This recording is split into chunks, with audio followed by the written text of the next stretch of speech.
और नहीं भोलेनाथ से निराला गौरी नाथ से निराला कोई और नहीं।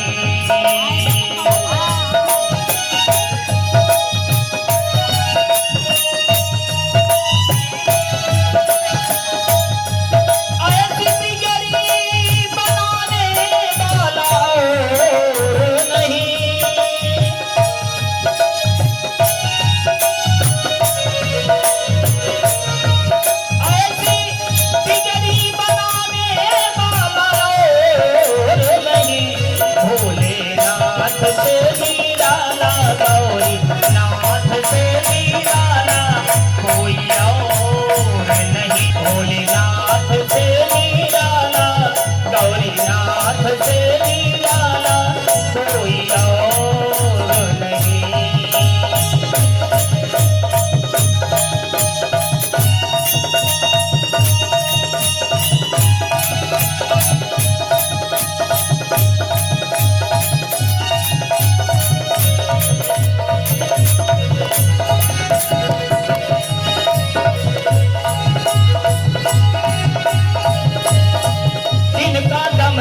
डम डम बोले अगम निगम के भेद खोले जिनका डमरू डम डम बोले अगम निगम के भेद खोले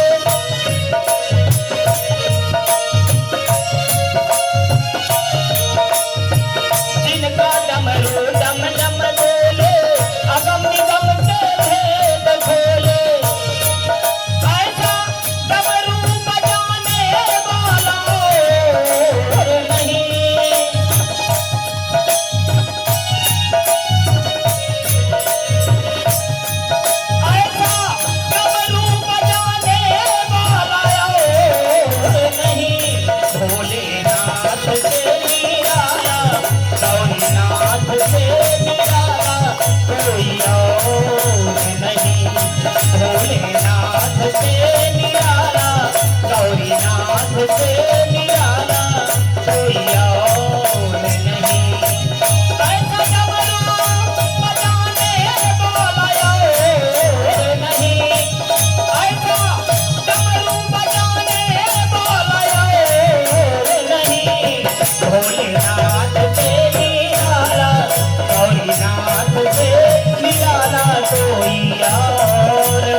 कहते हैं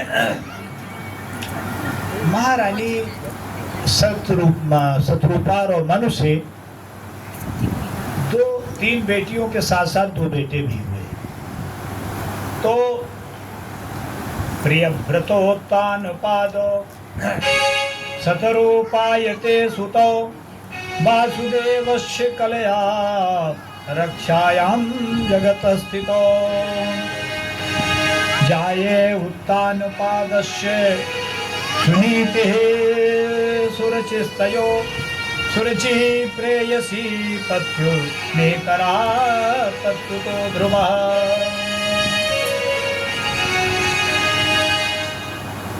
तो जो उनके 2 बेटे और 3 बेटियां हुई थी, 3 बेटियों की चर्चा हुई है।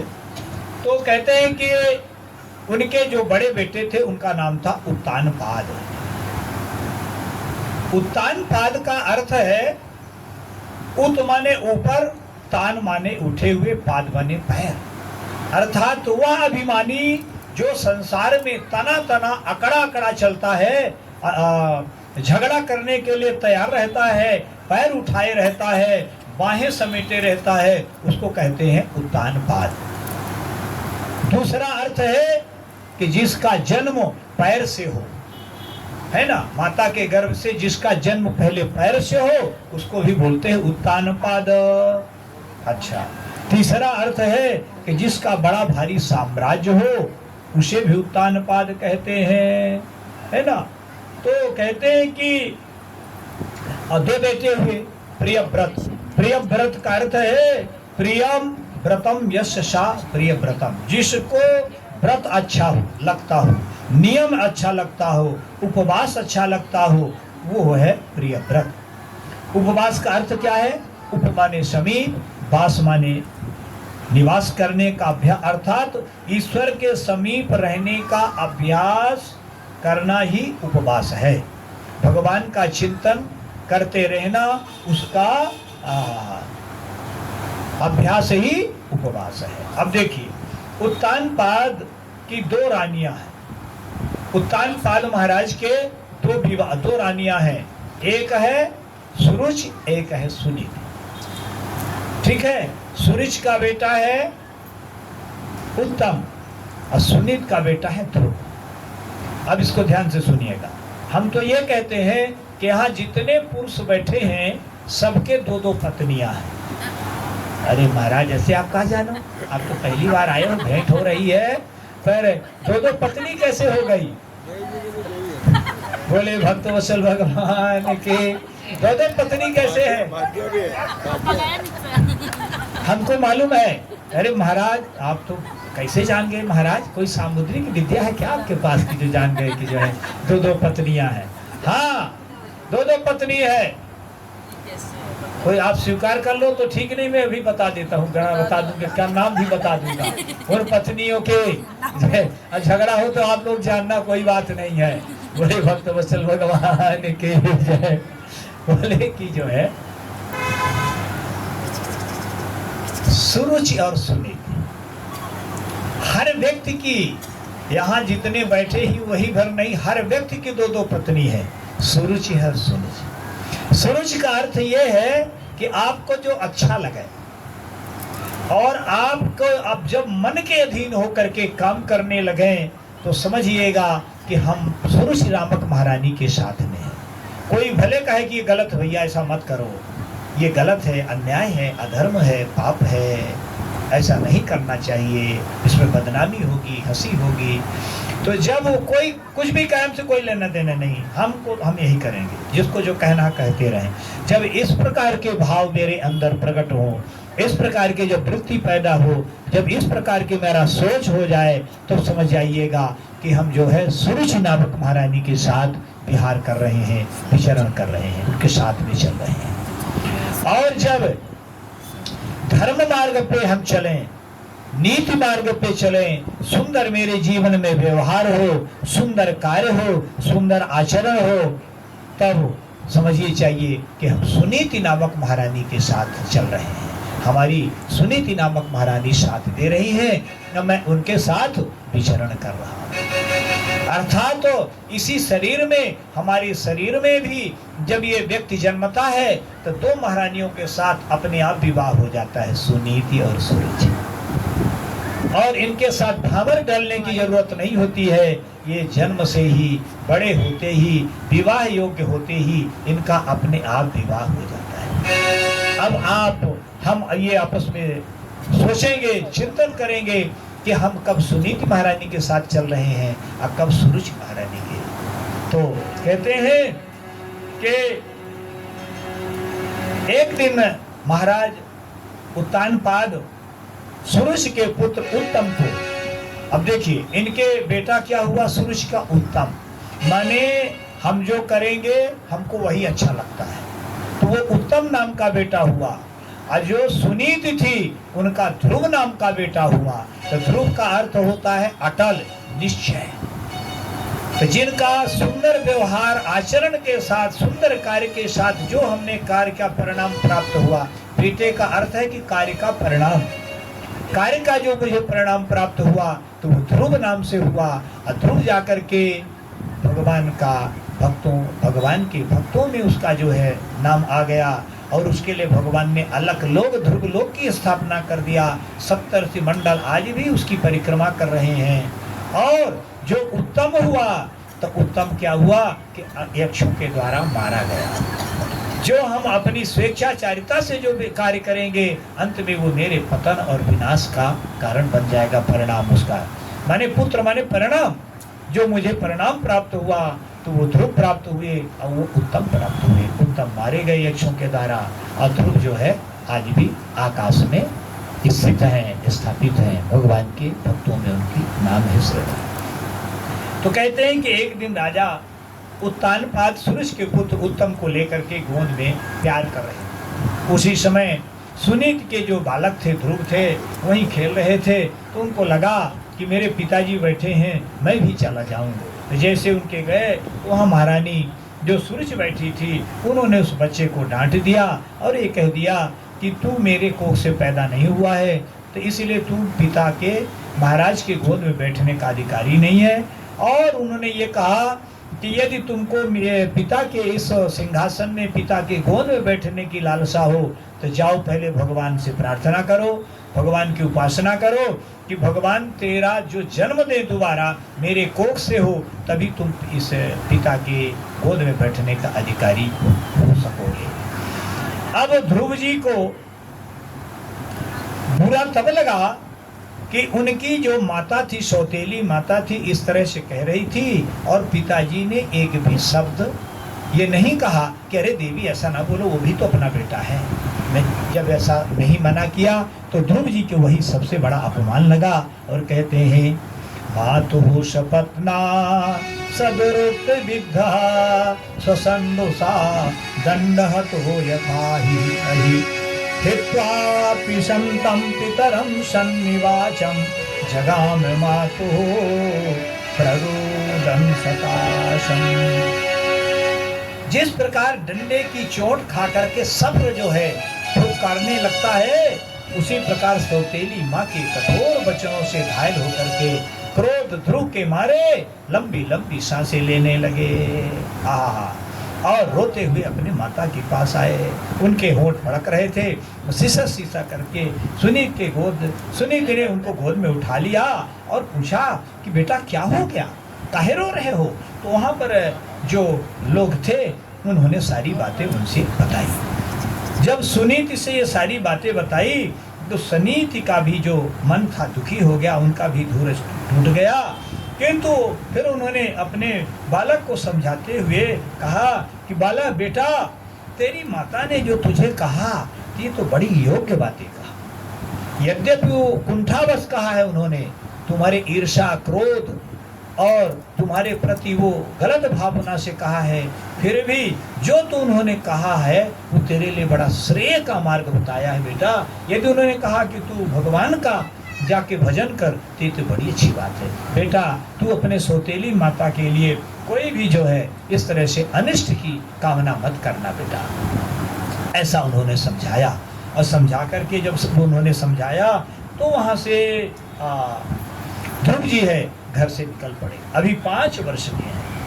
जब ध्रुव जी निकले तो उनको नारद जी रास्ते में मिल गए। नारद जी कहने लगे, नाधुना नाधुना मानम ते सम्मानम वापि पुत्रकः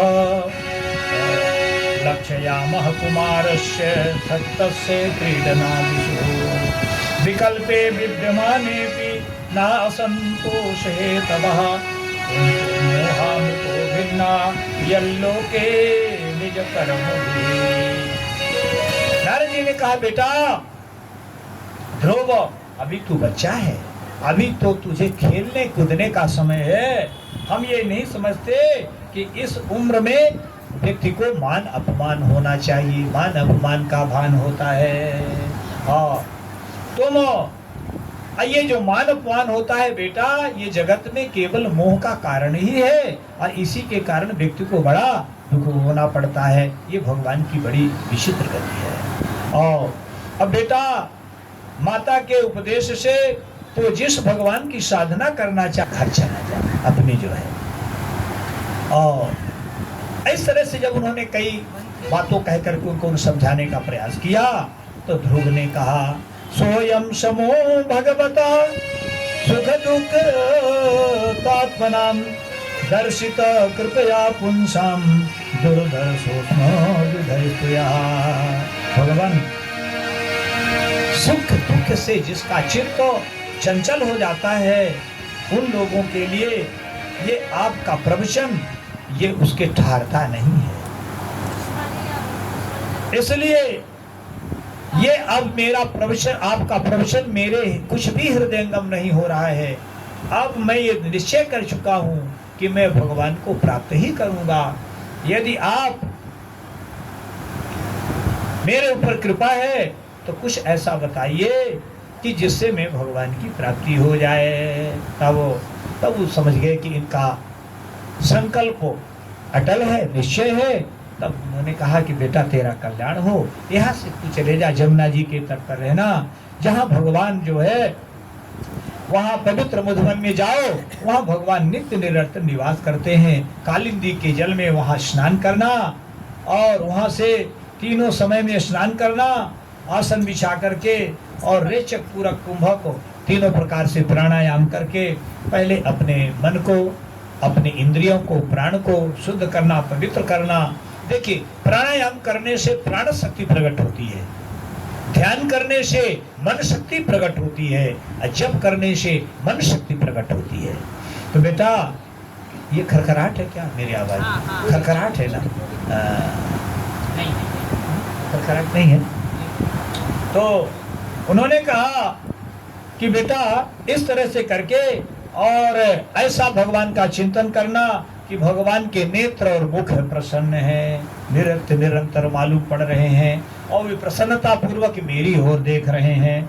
भगवान की नासिका, भौहें, कपोल आज का जो है, इस तरह से उन्होंने उनको बताया कि भगवान का किस तरह से ध्यान करना चाहिए। और इस तरह से भगवान को उन्होंने ओम नमो भगवते वासुदेवाय ये मंत्र दे दिया। क्या? ओम नमो भगवते वासुदेवाय, ये मंत्र उन्होंने दे दिया। मंत्र दे करके चले गए। जब मंत्र दे करके चले गए तो जो है जैसा नारद जी ने बताया था उस तरह से वो भगवान की उपासना करने लगे।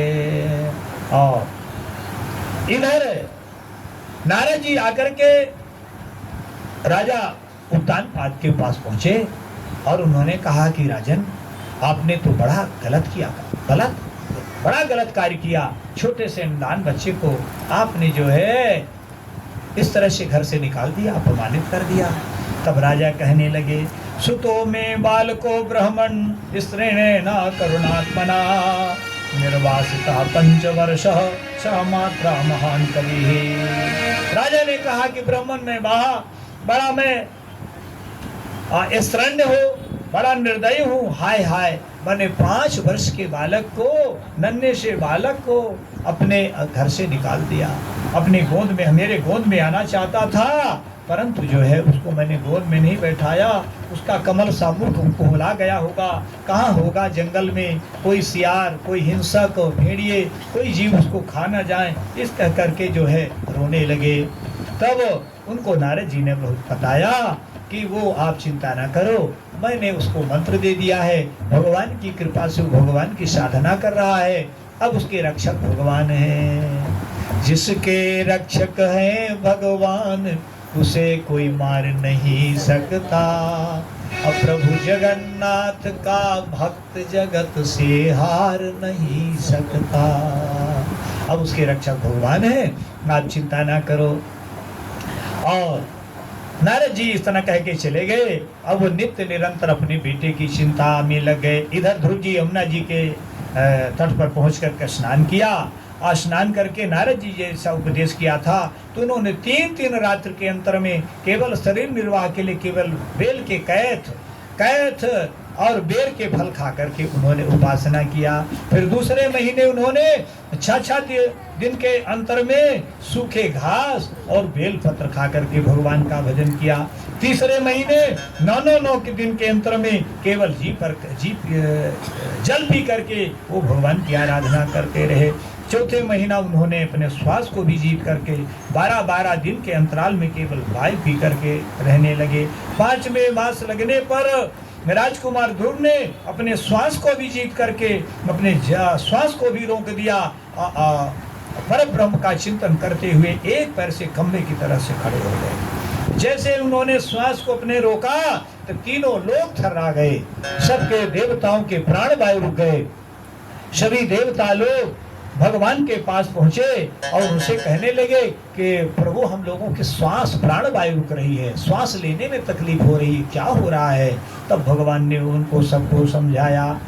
माँ भैष्ट बालम तपसो दुरत्या निवर्तयिष्ये प्रतिया सुधाम यतो ही वह प्राण निरोधयासि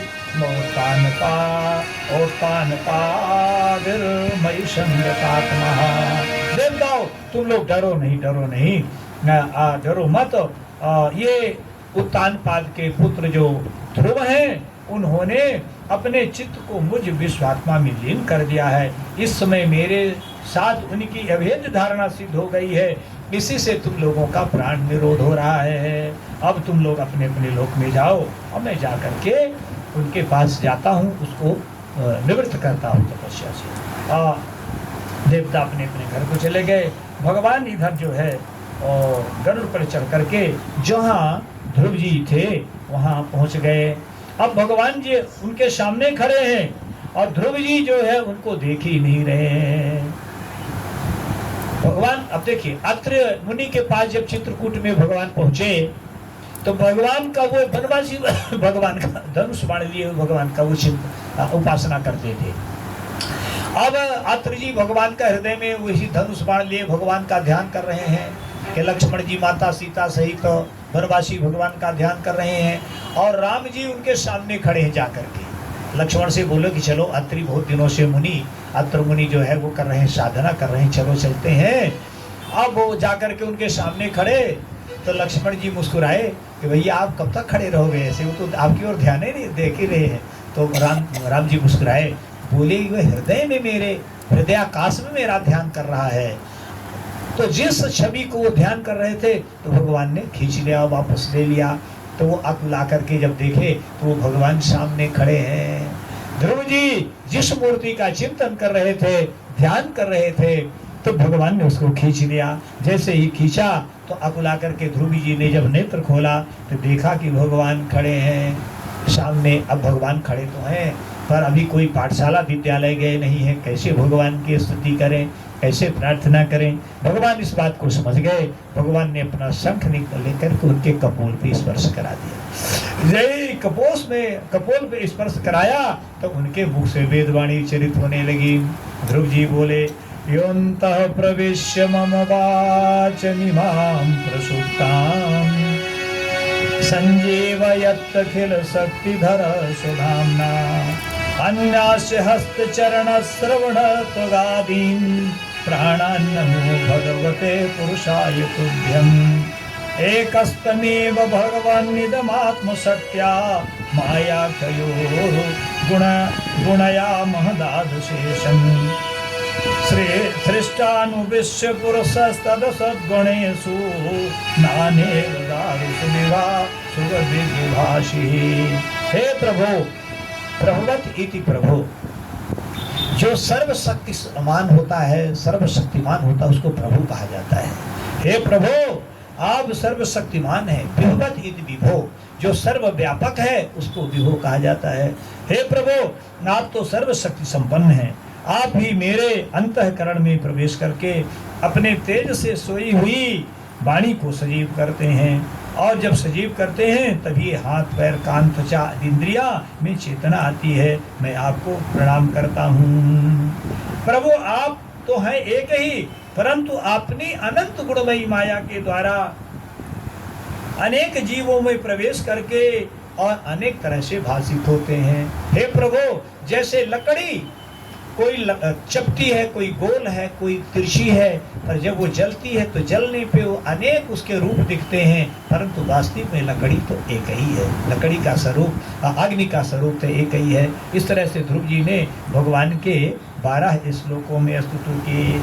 तब भगवान ने कहा, श्री भगवान उवाच वेदाहं ते वसतं हृदिराजन्य बालकः तत्प्रेक्ष्यामि भद्रं ते दुरामपि सुब्रत। उन्होंने कहा, भगवान ने कहा, बेटा राजकुमार, तेरे हृदय का मैं संकल्प जानता हूँ। यद्यपि उस पद को प्राप्त करना कठिन है, तो भी मैं तुझे वह देता हूँ, तेरा कल्याण हो।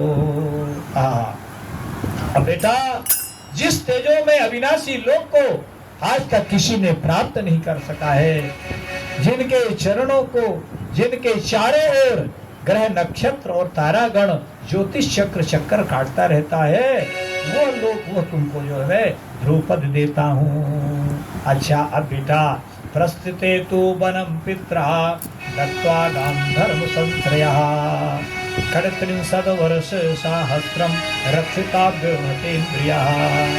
अब बेटा तू यहाँ से चला जा। जब तेरे पिता तुझे राज सिंहासन दे करके वन को चले जाएंगे, तब तू 36,000 वर्ष तक वहाँ राज्य करेगा, और तेरी इंद्रियां ज्यों का त्यों बनी रहेंगी। तुझे कभी बुढ़ापा नहीं व्यापेगा, तेरी कभी इंद्रियां कमजोर नहीं पड़ेंगी। और इस तरह से आगे चल करके शिकार खेलता हुआ तेरा भाई जब उत्तम मारा जाएगा, तो उसकी माता सूर्य पुत्र में पागल होकर के वन में खोती हुई दवा लग्न में प्रवेश कर जाएगी, और तब तू फिर जो है यह बड़े बड़े यज्ञ करेगा, और उसमें भगवान को, ब्राह्मणों को प्रसन्न करेगा। इस तरह से कह करके भगवान वहाँ अंतर्धान हो गए। अब इधर जब ध्रुव जी लौटते हैं, पता चला तो उनके पिताजी अब उनके स्वागत के लिए कहाँ तिरस्कार किए थे, अब इस बार उनके स्वागत के लिए पूरे नगर सजाया गया। हाँ, पूरा नगर सजाया गया। घर घर के सामने कलश रखे हैं, झंडियाँ लगी हैं, बंदरवार पताका लगे हैं, बढ़िया झाड़ बुखार किया गया है, सड़कों को इत्र छोड़ा गया है, घड़े सजा सजा करके रखे हैं, लोग बंदी जन खड़े हैं, ब्राह्मण लोग खड़े हैं, गीत और वाद्य हो रहे हैं, नगाड़े बज रहे हैं, दुंदुभियाँ बज रही हैं, और घंटा घड़ियाल बज रहे हैं उनके स्वागत के लिए।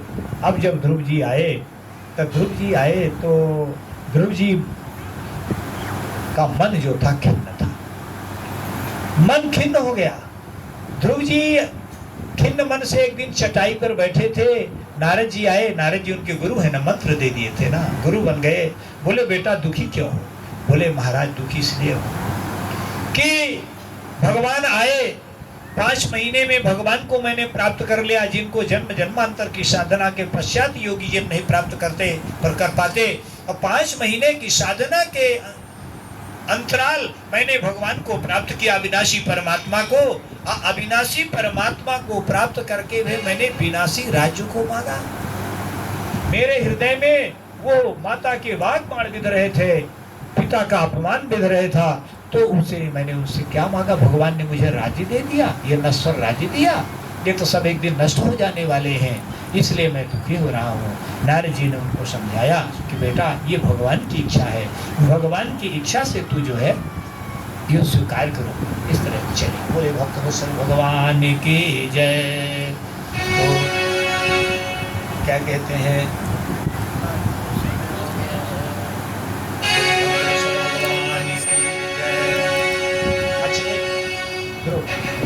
इस तरह से थोड़ा 2 मिनट, इस तरह से ध्रुव जी ने 36,000 वर्ष तक राज्य किया। और इसके बाद जो है उन्होंने, और इनके भाई जो थे खेलते हुए चले गए, जाते शिकार खेलने के लिए गए और यक्षों की नगरी में पहुंच गए। इनको भाई को मार दिया। अब ले जाकर के ये पहुंचे वहां और ध्रुव जी चढ़ाई कर दिए और वहां जाकर के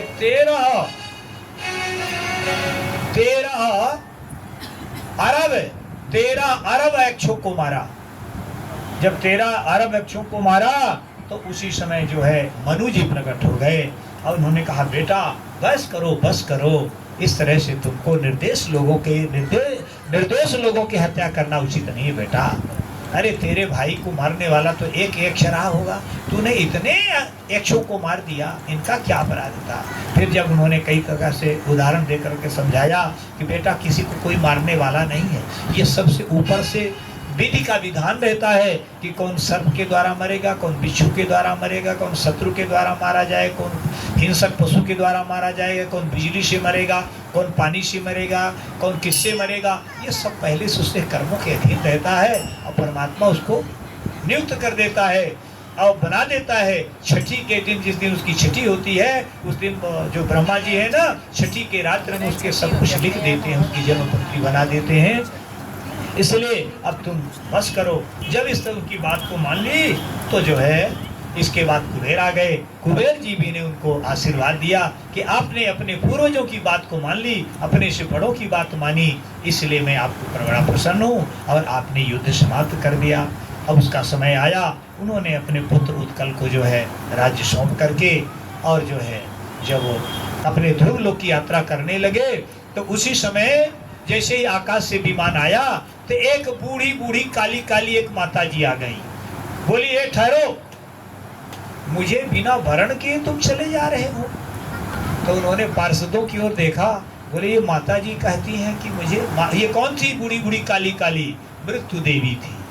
बोले, मिला मृत्यु लोक में आए हो तो बिना मृत्यु देवी को स्वीकार किए चले जा रहे हो, सदेह शरीर माने सशरीर जा रहे हो, ये तो नियम गलत है। अब भगवान के पार्षदों से उन्होंने कहा कि मृत्यु देवी कहती हैं, क्या करें।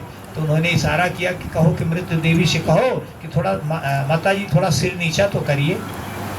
तो जैसे ही मृत्यु देवी ने सिर नीचा किया तो ध्रुव जी तुरंत छलांग मारे और एक पैर मृत्यु देवी के सिर में रखा और दूसरा पैर विमान में रखा और जो है विमान में बैठ करके और अपने ध्रुव लोक की यात्रा की। इसीलिए कहा गया है, ध्रुव प्रहलाद जप्यो हरि नाम,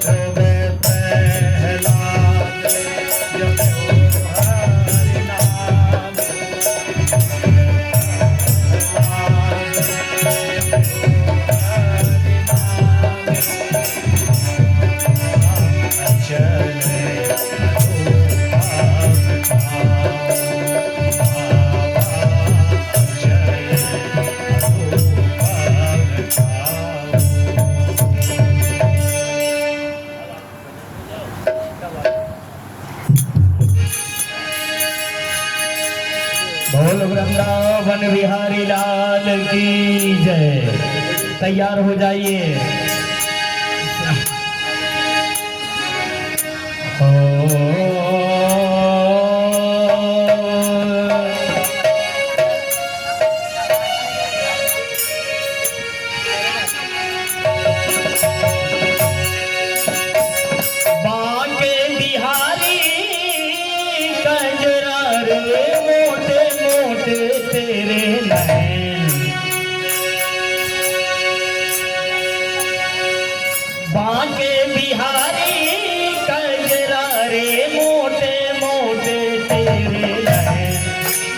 नजर ना लग जाए हाय हाय हाय नजर ना लग जाए हाय हाय हाय नजर ना लग जाए हाय हाय हाय नजर ना लग बाके बिहारी कजरारे मोटे मोटे तेरे नैन नजर ना लग जाए हाय हाय हाय नजर ना लग जाए हाय हाय हाय नजर ना लग जाए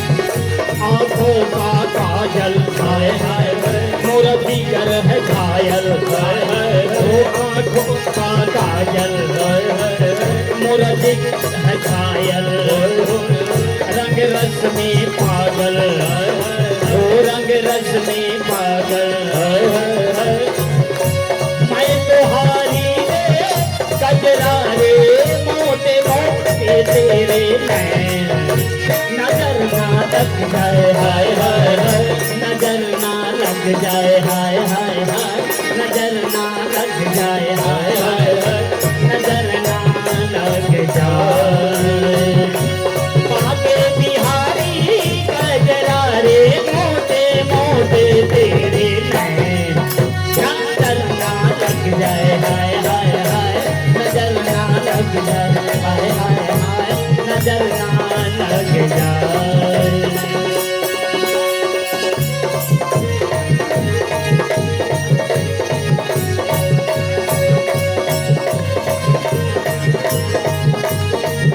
आंखों का काजल होए होए होए मोरा जिगर है घायल होए होए होए आंखों का काजल होए होए होए मोरा जिगर है घायल होए होए होए तेरे प्यार में पागल होए होए हो तेरे प्यार में पागल होए होए होए हो सरदारी रे गजरा रे मोटे मोटे तेरे नैन नजर ना लग जाए हाय हाय नजर ना लग जाए हाय हो नजर ना लग जाए बाके बिहारी कजरा रे मोटे मोटे तेरे नैन नजर ना लग जाए हाय हाय नजर ना लग जाए हाय नजर ना लग जाए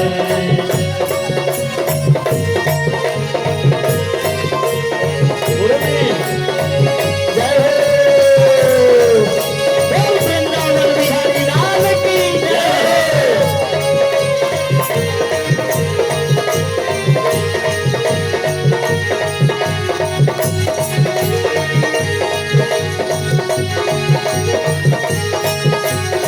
तेरे मुकुट की लटकन होए होए होए तेरे मुकुट की लटकन होए होए होए तेरे ग्रीवा की मटकन होए होए होए तेरे ग्रीवा की मटकन होए होए होए तेरे अधर की धड़कन होए होए होए तेरे अधर की धड़कन होए होए होए बलिहारी रे ओ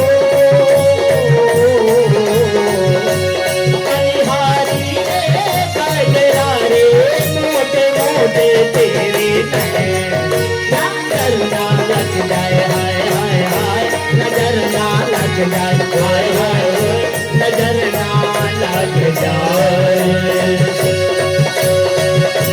बाके बिहारी कजरा रे मोटे मोटे तेरे नैन नजर ना लग जाए हाय हाय नजर ना लग जाए हाय हाय नजर ना लग जाए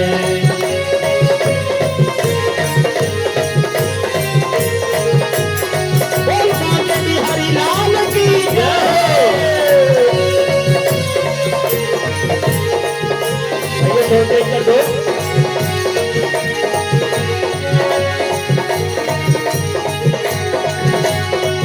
तेरी प्रीत है तेरी हो तेरी रीत है तेरी हो तेरी प्रीत है तेरी हो तेरी प्रीत है तेरी हो तेरी नीत है तेरी, हो तेरी जीत है तेरी, हो मैं तुम्हारी रे कजरा रे, मोटे मोटे तेरे नैन, नजर ना लग जाए, हाय हाय हाय, नजर ना लग जाए, हाय हाय, नजर ना लग जाए। बागे बिहारी कजरा रे, मोटे मोटे तेरे नैन, नजर ना लग जाए, हाय हाय हाय, नजर ना लग जाए, हाय हाय हाय, नजर ना लग जाए।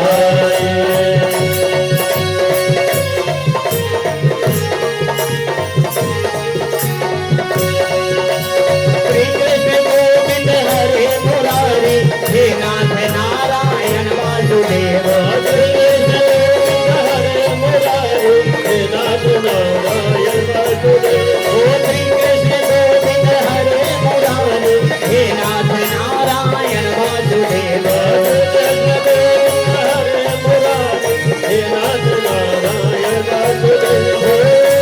बाके बिहारी कजरा रे, मोटे मोटे तेरे नैन, नजर ना लग जाए, हाय हाय हाय, नजर ना लग जाए, हाय हाय हाय, नजर ना लग जाए, हाय हाय हाय, नजर ना लग जाए, हाय हाय हाय, हो बाके बिहारी कजरा रे, मोटे मोटे तेरे नैन, नजर ना लग जाए, हाय हाय हाय, नजर ना लग जाए, हाय हाय हाय, नजर ना लग जाए, हो नजर ना लग जाए, हो नजर ना लग जाए, हो नजर ना लग जाए, हो नजर ना लग जाए।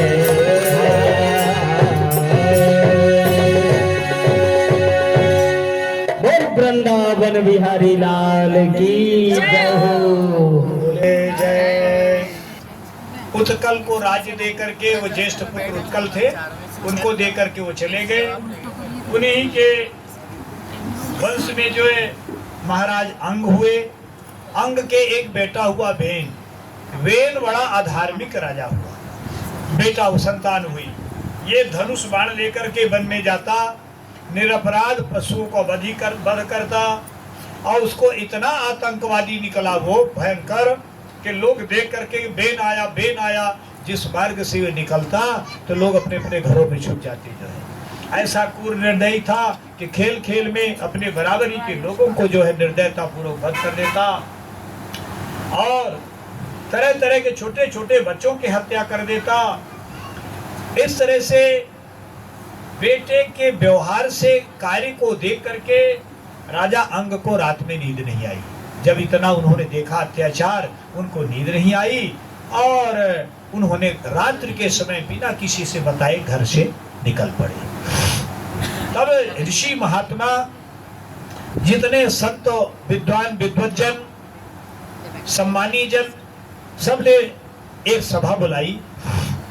सभा बुला करके बोले कि सबसे पहले तो मुझे किसी को समझाना चाहिए। समझाने से जब बात न चले, क्या बात से जब काम न चले तब लात पे चलाना चाहिए, है ना। बोले भक्त योगी जी कहते हैं ना, उत्तर प्रदेश के मुख्यमंत्री, कि जब बात से काम न चले तब फिर लात से काम चलाना चाहिए। यहाँ तो 47 वर्षों से बात चल रही है, पाकिस्तान चीन फलाना ठिकाना, है ना।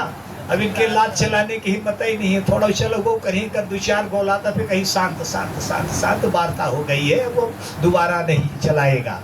ठीक है, तो उन्होंने कहा कि पहले बात से काम चलाएं। तो उसको समझाने का प्रयास किया, वो नहीं माना। जब नहीं माना तो क्या किया कि उसको जो है लोगों ने हुंकार भरी। हुंकार भरते ही वो गोविंदाय नमो नमः धड़ाम से गिरा और शरीर उसका छूट गया। अब जब शरीर छूट गया तो अब लोग सोचे कि राजा ही नहीं है, राजा के बिना कैसे व्यवस्था चलेगी। तो उन्होंने क्या किया कि उसके जो है जंघाओं को मथा लोगों ने। जब जंघाओं को मथा तो उससे एक काला काला पुरुष प्रकट हुआ। तो बोले कि ये तो राजा होने लायक नहीं है, तो बहुत कलुआ है वो। तो बोले तू बैठ जा निशीथ, बैठ जा। उसी से निषाद जाति हुई, जिसको निषाद बोलते हैं, निषाद जाति हुई। फिर जो है, फिर उन्होंने क्या किया कि उसके दोनों भुजाओं को मंथन किया, भुजाओं को मंथन किया तो एक बढ़िया सुंदर दिव्य एक बालक का जन्म हुआ। देखते हुए विशाल शरीर हो गया उसका, जो है जिसको कहते हैं पृथु। बोले पृथु भगवान की। ये भगवान के अवतार थे, महाराज पृथु थे, ये भगवान के अवतार थे। पृथु माने होता है, इसीलिए पृथ्वी को पृथ्वी इसलिए कहा जाता है कि जब ये प्रकट हुए तो देखिए कि यहाँ पर तो कुछ जीव पैदा, कुछ बीज ही नहीं है, कोई धान्य नहीं पनप रहे हैं, कोई बीज आप गाड़ दो तो पनपती ही नहीं है, गाय दूध नहीं दे रही है, वृक्षों में फल नहीं रहा है, भूमि जो है खेती नहीं हो रही है। वो समझ गए कि ये किसकी करतूत है, ये धरती की है। धरती ने जब अन्याय अधर्म देखा तो सारे बीजों को उसने जो है अपने अंदर समेट करके रख लिया। तो उन्होंने पृथ्वी को कहा, पृथ्वी वापस करो, यहाँ लोगों के लिए व्यवस्था, इनके जीवन यापन रहने खाने आदि का कोई व्यवस्था नहीं है। तो पृथ्वी जब नहीं लौटाई तो उन्होंने धनुष बाण लेकर के दौड़े मारने के लिए, सारे ब्रह्मांड में भागी। जब कहीं शरण नहीं मिली तब नारद जी ने कहा कि तू उन्हीं के शरण में जा, तू पहचान नहीं पाई उनको, जो है जा करके उनके प्रतिमा में, आप पिताजी पिताजी हम आपकी बेटी के समान हैं, मेरी रक्षा करिए रक्षा करिए। तो इसलिए उनका नाम पड़ गया धरती का पृथ्वी। ये पृथ्वी की बेटी होने के कारण उनका नाम पड़ गया पृथ्वी। और इसके बाद उन्होंने बताया कि तरीका बताया कि इस तरह से आप हमारे जो धान्य अंदर छुपे हैं, इस विधि से आप दोहन कर लीजिए। और इस विधि से उन्होंने दोहन किया। दोहने से हमारी ये जो है पृथ्वी को, महाराज पृथ्वी को सब कुछ मिल गया। हमारी ये धरती पहले बंजर थी, ऊसर थी, पहाड़ थी, समतल नहीं थी। महाराज पृथ्वी ने इसको समतल कराया, बढ़िया इसको सुव्यवस्थित नगर बसाया, सुव्यवस्थित जिले जनपद बसाए, सुव्यवस्थित बाजार बनवाया, छायादार वृक्ष लगवाए, बड़ी बड़ी सड़कें बनवाई चौड़ी चौड़ी, बीच में फव्वारा लगवाया, अनेक जितनी सुख सुविधाएं हैं। इसीलिए इनको आदि शिल्पी कहा जाता है, वास्तु शिल्पी कहा गया, इनको वास्तुकार कहा जाता है। उन्होंने व्यवस्था कराई। पृथु माने होता है जिसका विशाल साम्राज्य हो, इसको कहा जाता है पृथु। दूसरा अर्थ है पृथु माने होता है जिसकी बड़ी बड़ी मोटी मोटी भुजाएं हों, उसको कहते हैं पृथु जो है। इस तरह से अब देखिए, पृथु भगवान को एक मरे हुए व्यक्ति के, एक मरे हुए पापी बेन के शरीर के मतने से पृथु भगवान का प्रकाश होने का आशय क्या है, इससे हमें क्या शिक्षा मिलती है? शिक्षा यह मिलती है कि बेन जैसे पापी के शरीर के मतने से पृथ्वी परमेश्वर का निकलना यह बताता है कि पापी से पापी के शरीर में भी परमात्मा का निवास है। बस उसे मतने की आवश्यकता है, उसको शोधन की आवश्यकता है। समस्त जीवों में परमात्मा का निवास है, ये शिक्षा मिलती है। इसके बाद पृथु महाराज ने, बंदी जनों ने पृथु महाराज की स्तुति की। पृथु महाराज ही हैं जो सबसे पहले गोपालक हुए। गो भक्त पृथु महाराज ने ही गायों की सेवा, गौशाला आदि जो है गो सेवा में यदि नाम आता है तो सबसे पहले महाराज पृथु का ही आता है। महाराज दिलीप का, महाराज पृथु का आता है। और उन्होंने जो है बड़े बड़े यज्ञ किए।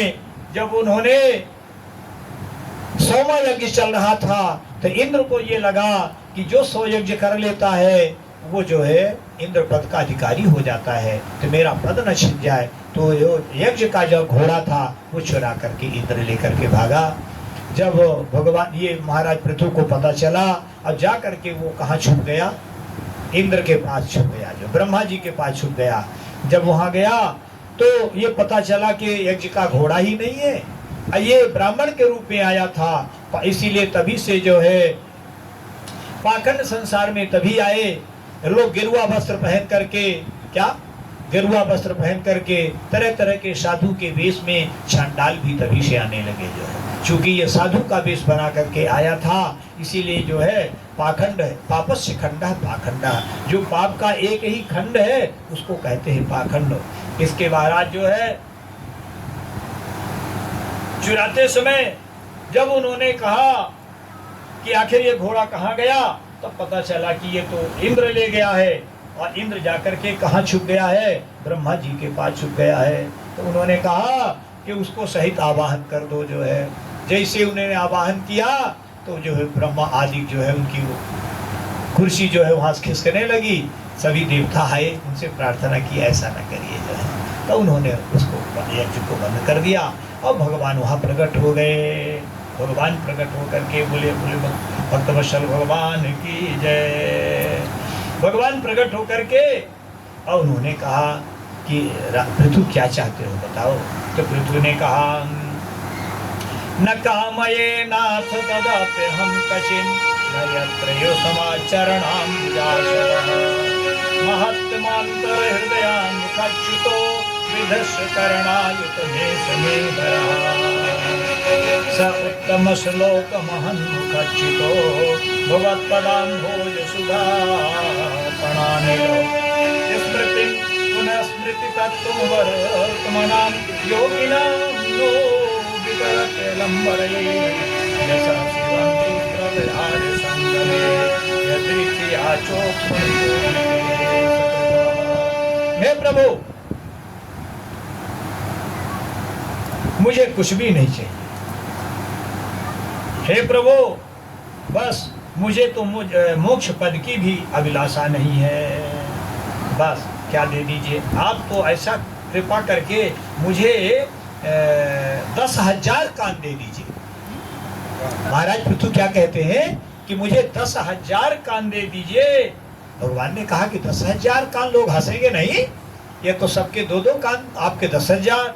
बोले भगवान हंसने दीजिए, इसकी चिंता नहीं है। ये 10,000 से जो कान से आपके मैं लीलाओं का, आपके गुणों का जब वो संत महात्मा जन विद्वत जन उसका गान करेंगे तो मैं अपने 10,000 कानों से सुनूंगा, और ये मेरे कान सुनते सुनते तृप्त न हो, ऐसे आप आशीर्वाद दे दीजिए। कहते हैं कि यदन्यदासात्रितात्मनो बुधः यदा चरेद्बालहितं पिता स्वयं तथा तुमेवार्हसि न समीहितुम्। आपकी माया से मनुष्य अपने वास्तविक स्वरूप को आपसे विमुख होकर अज्ञानवश ये संसार की कामना करता है, और कोई पुत्र की कामना करेगा, कोई धन की कामना करेगा, कोई ये करेगा। तो इस तरह से प्रभु जो आपको जो प्राप्त कर लेता है, जो आपको चाहता है संसार में, फिर उसको कुछ चाहने के लिए नहीं रह जाता। इस तरह से एक दिन जो है सारी प्रजा को बुलाया, महाराज पृथु सारी प्रजा को बुलाए, अपने बच्चों को बुलाए और बैठा करके उन्होंने जो है सबको उपदेश किया।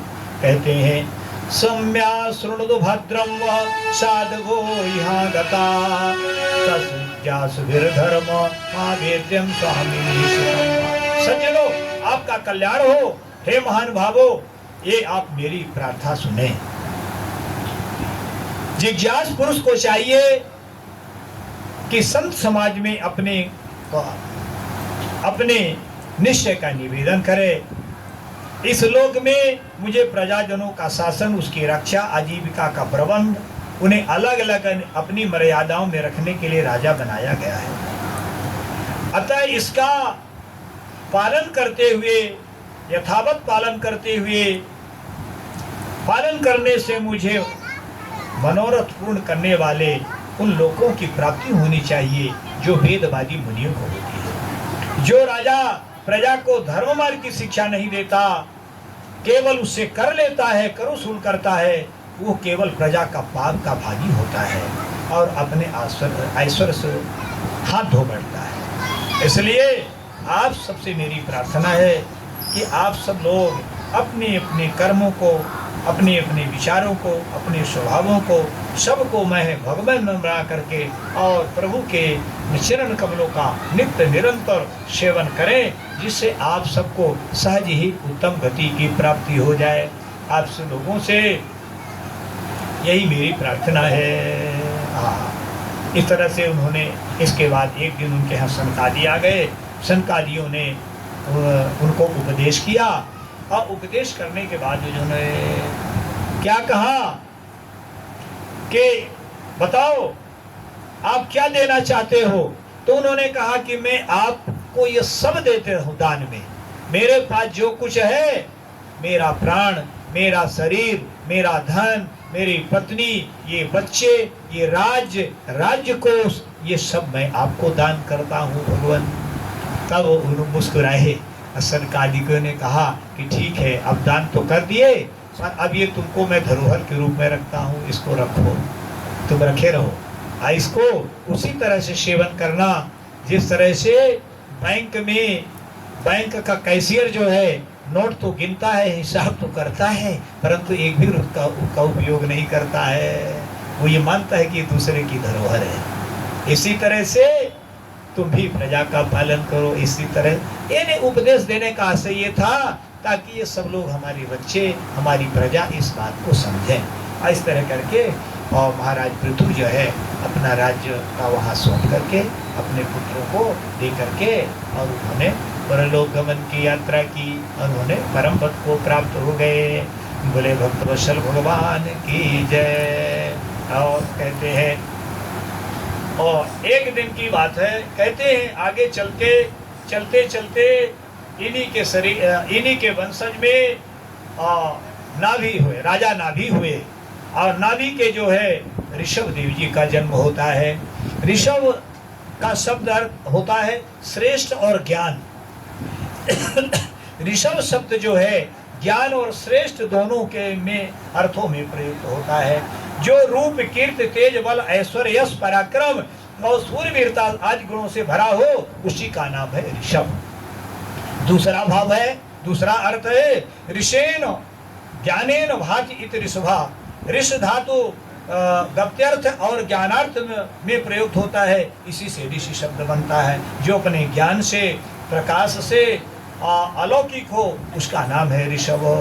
तो कहते हैं, और ऋषभ देव जो है भगवान के अवतार हैं। बोले भक्तवत्सल भगवान की जय।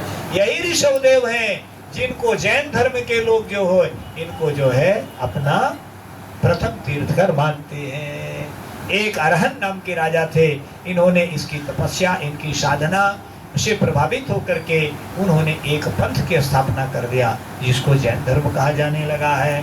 तो कहते हैं कि भगवान ऋषभदेव ने अजनाभ वर्ष को खंड को अपना कर्म भूप बना करके लोक संग्रह के लिए कुछ काल तक तो गुरुकुल में निवास किया और उनको यथोचित दक्षिणा दे करके फिर गृहस्थ आश्रम में प्रवेश की। और देवराज इंद्र की दी हुई कन्या जयंती के साथ उन्होंने जो है अपना विवाह किया। विवाह करने के पश्चात उनके 100 बेटे हुए। 100 बेटे हुए। अरे नारायण नारायण। 100 बेटे पर कैसे 81,000 वर्ष तक इन्होंने राज्य किया है। 81,000 वर्षों तक राज्य किया। 100 बेटे हुए, जिसमें इस देश का नाम था पहले अजनाभ वर्ष, अजनाभ खंड, अजनाभ वर्ष। इनके सबसे बड़े बेटे का नाम था भरत, उन्हीं के नाम से इस देश का नाम पड़ा भारतवर्ष कहा जाने लगा। तो इनके 100 पुत्रों में से 81 पुत्र ब्राह्मण हो गए। 81 पुत्र ब्राह्मण हो गए। 9 बेटे इनके योगी हो गए। 9 योगी सर्जन को कहा जाने लगा और 9 बेटे राजा हो गए। इस तरह से एक दिन जो है ऋषभदेव जी अपने पुत्रों को बुला करके सबको उपदेश कर रहे हैं। कहते हैं, नायम देहो देह भाजाम विलोके कष्टान कामान नर्यत विलभुजाम्ये तपो दिव्यम पुत्र कायेन सत्वम दस्मात् ब्रह्म शोक्यम महत्सेवा द्वार माहुर्विमुक्ते तमो द्वारम योषिताम संग संगम महास्ते समचित्ता प्रशांता विमन्य हृदय साधुने। उन्होंने कहा, क्या कहा कि पुत्र का अर्थ होता है मेरे नन्हे मुन्ने बच्चे, मेरे प्यारे नन्हे मुन्ने बच्चे, मेरे छोटे छोटे बच्चे। उन्होंने कहा कि बेटा इस मर्तलोक में यह मनुष्य स्वरूप दुखमय विषय भोगों को प्राप्त करने के लिए नहीं मिला है।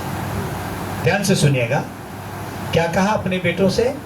बेटा यह शरीर मृतलोक में, यह शरीर विषय भोगों को प्राप्त करने के लिए नहीं है। बेटा विषय भोग तो कुत्ता बिल्ली पशु पक्षी को भी प्राप्त होता है। कुत्ते भी बच्चा पैदा करते हैं, कुत्ते भी समाज में अपने परिवार के बीच में रहते हैं, कुत्ते भी सोते हैं, कुत्ते भी रोते हैं, कुत्ते भी चलते हैं, पशु पक्षी ये सब करते हैं, किंतु ये सुख तो कुकर सुकर को भी मिलता है। समान एतत् पशुभी नारायणा, ये सब होता है, पर धर्मो हितेशो अधिको विशेषो धर्मे नहीं ना पशुभी समाना। ये धर्म जो है भगवान का भजन है, भगवान का चिंतन है, आत्मस्वरूप का ज्ञान है, तत्व का बोध है, ये केवल मनुष्य के अलावा किसी को ये प्राप्त नहीं है। इसीलिए बेटो शास्त्रों ने महापुरुषों की सेवा को मुक्ति और ये काम में असक्त ये नरक का द्वार बताया गया है। अथवा मुझ परमात्मा में प्रेम हो एकमात्र पुरुषार्थ मानते हैं, केवल ये विषयों की चर्चा नहीं करते हैं। बेटा कहते हैं जब तक जीव को आत्म तत्व की जिज्ञासा नहीं होती तभी तक यह जीव में अज्ञान में देहादि के द्वारा अनेक उसको जो है भ्रांतियां होती हैं। और बेटा जैसे ही और अविद्या के कारण आत्म स्वरूप से ढक जाने के कारण कर्म वासनाओं से बसा हुआ वशीभूत चित्त मनुष्य को फिर कर्मों में ही प्रवृत्त कर देता है। ये तो बेटा ऐसा है कि जैसे लालटेन, जानते हैं लालटेन जिसमें कांच लगता है, लालटेन में शीशा लगा दीजिए, तेल बत्ती डाल करके जला दीजिए, तो कुछ दिनों बाद जलते जलते उसमें कार्बन जो है कोयला लग जाता है, और उस कोयले को यदि साफ न करिए आप तो कुछ दिनों बाद उसमें प्रकाश दिखना बंद हो जाता है। सामने आप बैठे रहिए, रखे रहिए, जलेगा तो, परंतु उसका प्रकाश आपके चारों तरफ नहीं दिखाई देगा। क्यों? कि उसमें कार्बन लग गया है। ये कार्बन क्या है? ये अज्ञान है, ये माया है, माया का पर्दा है। कहते हैं बेटा तो जिस जो समझदार व्यक्ति होता है तो क्या करता है कि रोज जलाने से पहले उस शीशे को, कार्बन को, कोयले को साफ करता है, और जब कोयले को साफ कर देता है तो बढ़िया उससे प्रकाश आने लगता है।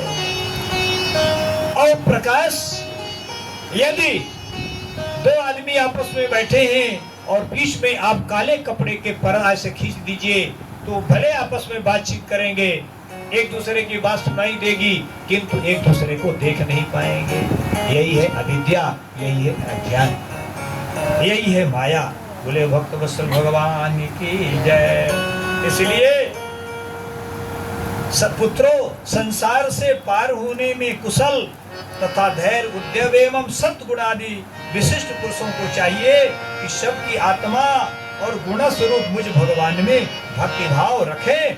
इसके होने से, मेरे परायण होने से वह जीव की उत्तम गति हो जाएगी, उत्तम लोकों की प्राप्ति हो जाएगी। और कहते हैं जिसको मेरे लोक की इच्छा हो अथवा मेरे अनुग्रह की प्राप्ति चाहता हो, वो चाहे राजा हो, चाहे प्रजा हो, चाहे शिष्य हो, चाहे गुरु हो, सबको ही ऐसी शिक्षा देनी चाहिए कि ताकि उसका मन मुझ परमात्मा में लग जाए। फिर अंत में उन्होंने कहा गुरुर् न सस्यात् सजनो न सस्यात् पिता न सस्यात् जननी न सस्यात्। तो वो माता माता नहीं है, वो पिता पिता नहीं है, वो गुरु गुरु नहीं है, वो सजन सजन नहीं है, जो कि अपने आश्रित को जो है परमात्मा से न लगा दे। हाँ, बोले भक्त वत्सल भगवान की जय। इसलिए बेटा तुम सब मेरे उस शुद्ध में सत्व में शरीर से उत्पन्न हुए हो, इसलिए ये मत्सर प्रमाद को छोड़ करके अपने बड़े भाई की, अपना बड़ा भाई अपने पिता के ही तुल्य होता है।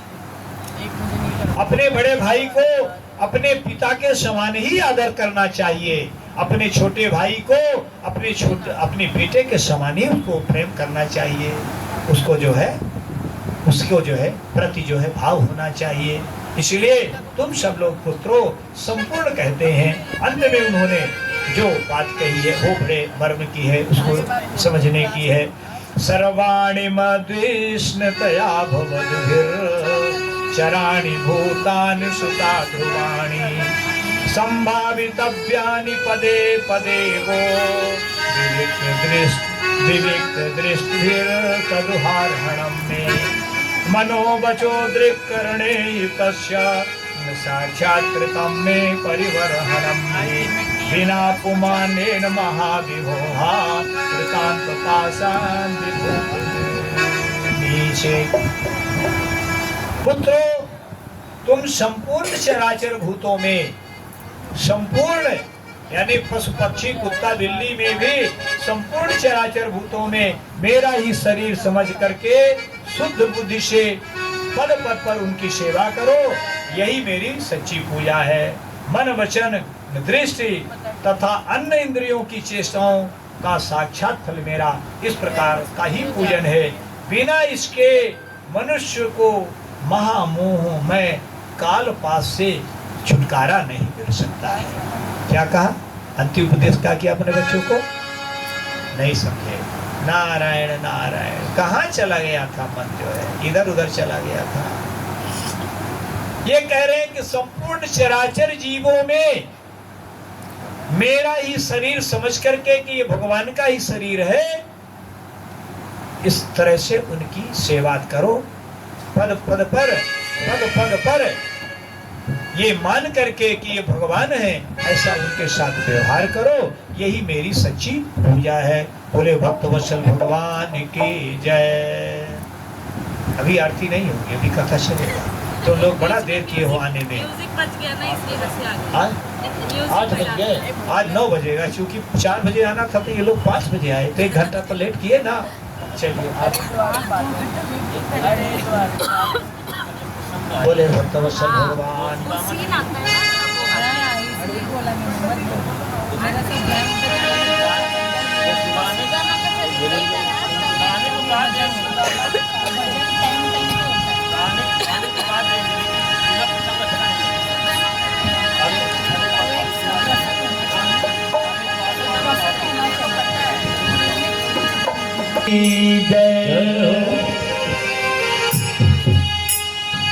मैं तो जपूं सदा तेरो नाम, दयालु दया करो। मैं तो जपूं सदा तेरो नाम, दयालु दया करो। मैं तो जपूं सदा तेरो नाम, दयालु दया करो। मैं तो जपूं सदा तेरो नाम, दयालु दया करो। जपूं सदा तेरो नाम, दयालु दया करो। दया करो प्रभु दया करो, दया करो प्रभु दया करो। दया करो प्रभु दया करो, दया करो प्रभु दया करो। मैं तो जपूं सदा तेरो नाम, दयालु दया करो। मैं तो जपूं सदा तेरो नाम, दयालु दया करो।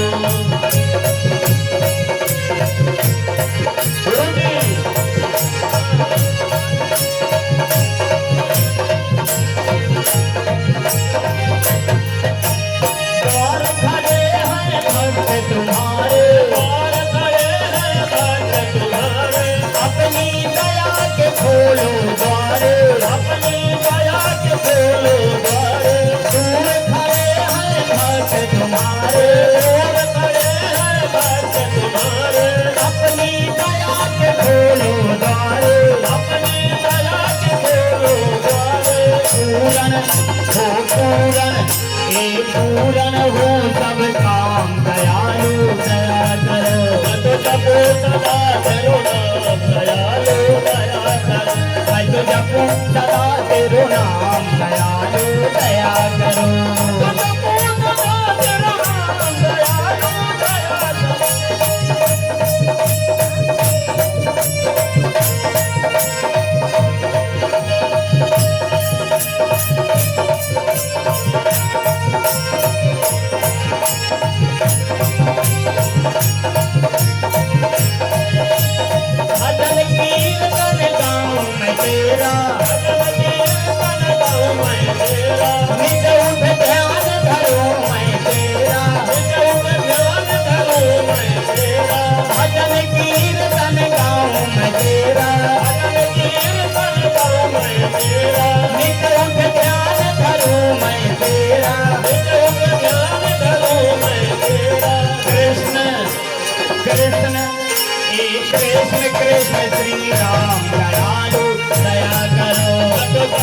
सदा तेरो नाम दयालु दया करो मैं तो जपू सदा तेरो नाम दयालु दया करो मैं तो जपू सदा तेरो नाम दयालु दया करो थोड़ा आगे भैया जय हो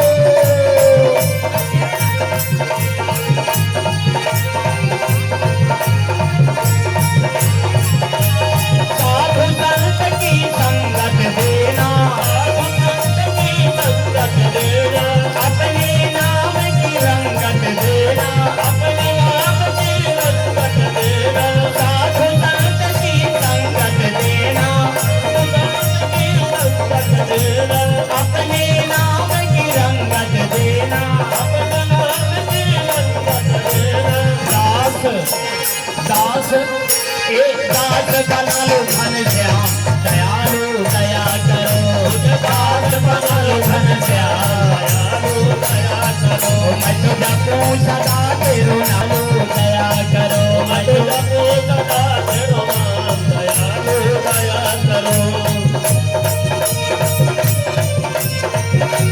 सभी कोई तालियां बजाएं ताली सेवा देते हुए बोले बांके बिहारी लाल की